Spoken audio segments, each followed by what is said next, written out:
welcome back. I'm Tedward, and welcome back to the Ferrari 599 GTB. You may notice that the trunk lid is up because I let it sit for a few days off a tender and it already needed a little boost. So anyway, we've got it running again, and we're gonna go explore what this is all about, because first, let's just listen to this idling.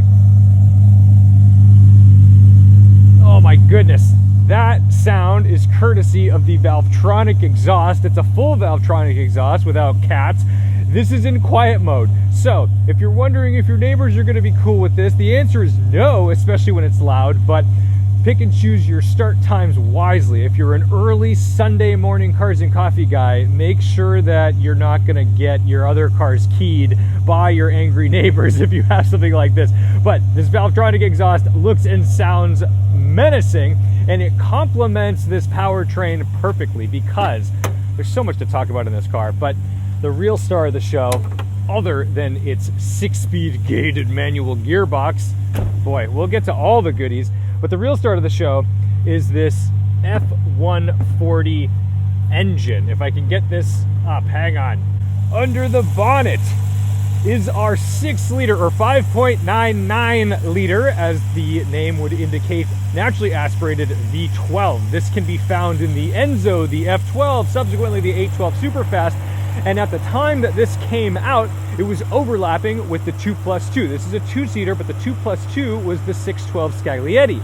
The 612 Scaglietti used the old engine, which I believe was the F133, if memory serves, which would have been found in, say, the 456, the 550 Maranello, and the 575M Maranello, which this car essentially replaced. Subsequently, we get an F12, but this is such a great engine for a bunch of reasons, but one of the great reasons was that when it was in the Enzo, I believe it was the most powerful per liter naturally aspirated engine.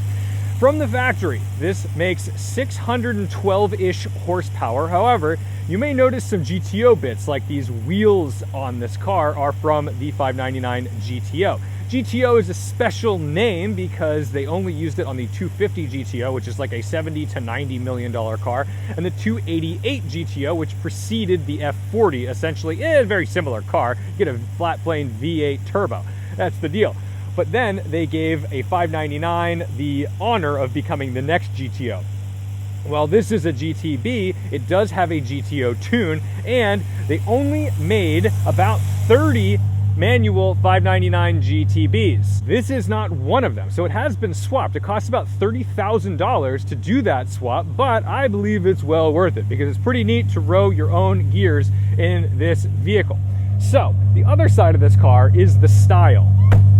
It is a very handsome car, and there's cues that you see later on that were taken from this car. You can see a little bit of Ferrari California in the rear, which may not be the association you want with your V12 flagship GT car, but there are some beautiful elements to this car, which I absolutely love. These sails that come down to direct air through here over to that little lip right there on the deck lid are wonderful. And I'm gonna try not to be too critical, but the only thing that I wish this car did was have wraparound glass. I wish this was one single piece, because if this was just one single piece of glass, I think that would look so insane. However, this is a really nice piece of kit over here. These mirrors may look familiar because I believe these are the same mirrors that would come on a Ferrari F430, similar to the way that the mirrors on a 550 Maranello are shared with a 360. And then you've got these great nostrils up front and this wild shaped front end. And this, I don't know if this was their intent, but this reminds me of a 250 Testarossa because it has the bulges where the headlights are on the bumper. The color is ruby red, or in Italian, I'm gonna butcher it, but it's rosso rubino metallizzato. So it is a handsome looking thing in the sun, out of the sun, and now we're working with somewhere in the neighborhood of 700 horsepower to the rear wheels. One thing that this car desperately needs is a new set of identical rear tires, because if you watched my commute video in this car, you'll notice that it really pivots to the right under throttle. It just wants to jump across the lane and then it snaps back when you clutch in. I believe it's because this tire is 2 years older than that tire, and I think that tire just has slightly more tread on it, so when you accelerate, it pushes it like that. Not the biggest deal, but just a little thing if you want to make it perfect.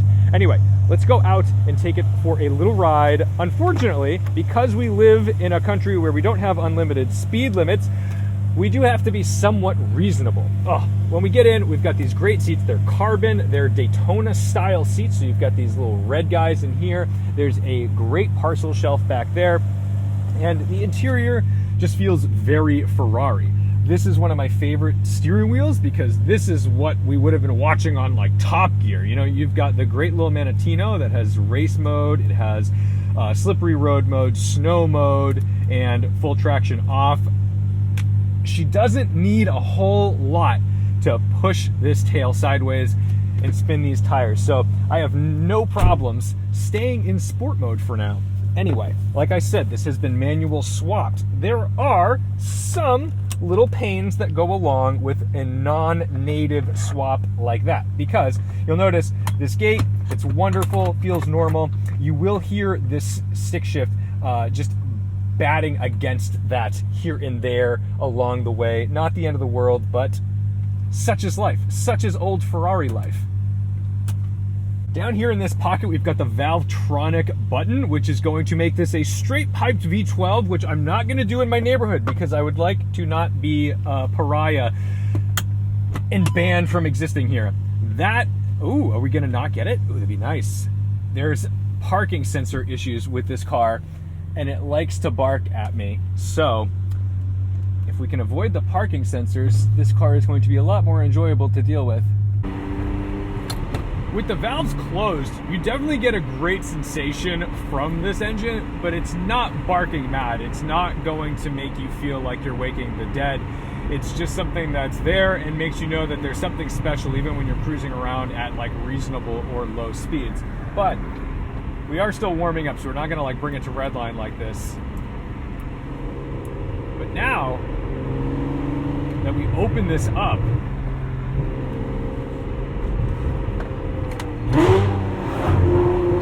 I gotta turn this down a little bit because you guys are just gonna get completely peaked. But ready, now that the valves are open,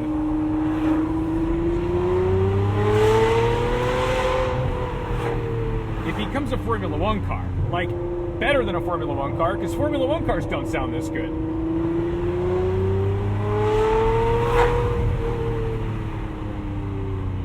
And the cool thing about this exhaust is that I don't have to go wide open throttle to redline to make it sound good. This engine sounds like that sounded so insane at like 4,500 RPM.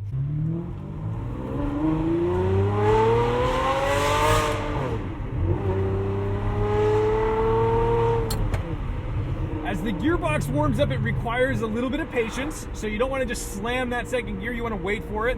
The revs drop incredibly quick on this car. This is kind of an advanced class when it comes to manual transmissions and large displacement, high revving engines.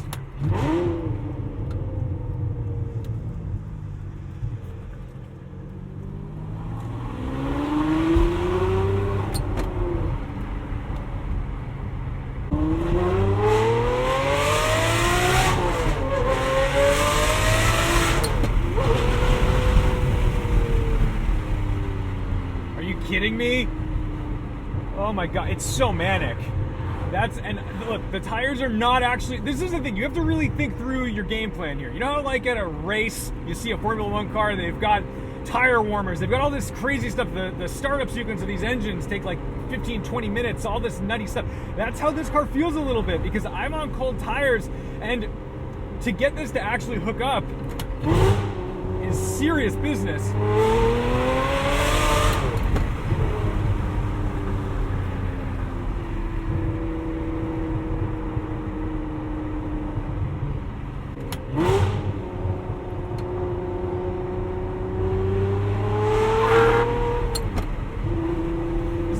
You could just lean on the throttle at like 35 miles an hour a little bit and make that noise. Absolutely staggering. I'm in love. I don't need any Red Bull. I have this red horse. That's a pretty heavy clutch, but it's honestly not that difficult to drive.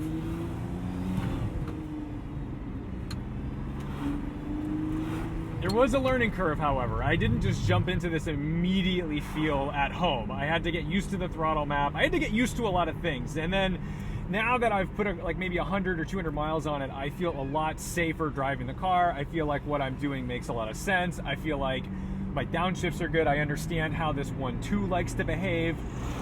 So intuitive, I would say it is not.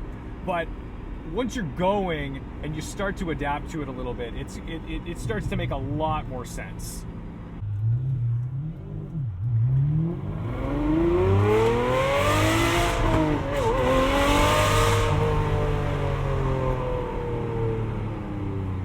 You'll always get cut short by somebody, but God, it's worth using some fuel to hear that noise. Ooh.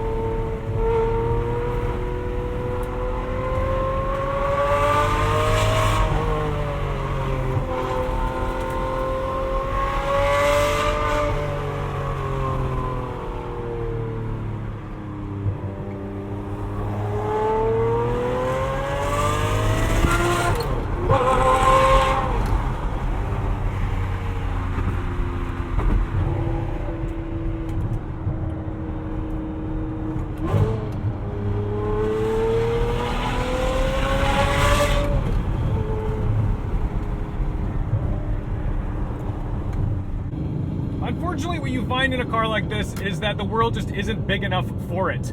You drive around and you realize, like, unless I have a trust fund that gets me out of jail, I am not going to be free to utilize this thing. It is actually that quick, that ridiculous, and the way that it's a little twitchy because of these tires makes you really think about what you're about to do. You have to be cautious. And as much as I want to be a Ferrari guy, I've always liked Ferraris, I'm not a huge fan of the steering, and it's not this car. It is just kind of the way these modern Ferraris are. I remember having the same feeling in the GTC4 Lusso, where there's just something felt a little bit disconnected, and it's not bad. Don't get me wrong. I'm just saying it's not quite what I expected. And I think maybe it's because you hype these cars up your whole life, but they are a real wild entertainment factor. This engine is a race engine. There's no doubt about that. When you're driving it at low RPMs, it feels like such a waste. It feels like it's just in a pit lane, grumbling over to the paddock or something, getting ready for something serious. It's insane how ludicrous this engine is that it's in a street car. It straight up does not belong in a street car. This is a race engine. And I can't speak to the flappy paddle version of this car. I've never driven one. This is my first 599.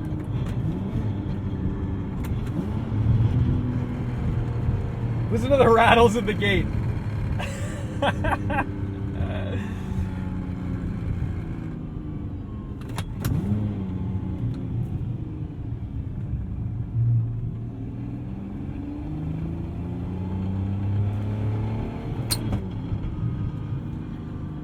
But despite some of those little issues, it just doesn't matter. It's fun. It's so much fun. And if you've ever wanted a 599 or a 612 or any of those types of Ferraris, even a 456, I always think that going for a front engine, rear wheel drive V12 sort of flagship style Ferrari, you can't go wrong. Because at the end of the day, even if someone says, hey, your shifter makes a little bit of noise, ooh, the leather on the seat is, a little off or whatever here. Who cares? You've got a V12 Ferrari. That engine makes up for everything. Full stop. That's all you need to know. So I am gonna go give this a little bit of fuel and return it to its rightful owner. Oh, thanks to the Valvetronic guys for letting me test out easily the loudest V12 I've ever driven. And that's saying something. I've driven some pretty raucous things. And this car really makes my heart sing about as loud as this V12. So thank you so much for watching, liking, commenting, and subscribing. Hit the like button if you like V12s on the channel. And don't forget to respect the drive. And I'll see you in the next one. Oh, we gotta go put some fuel in this thing because it is thirsty. This is a really expensive car to fuel.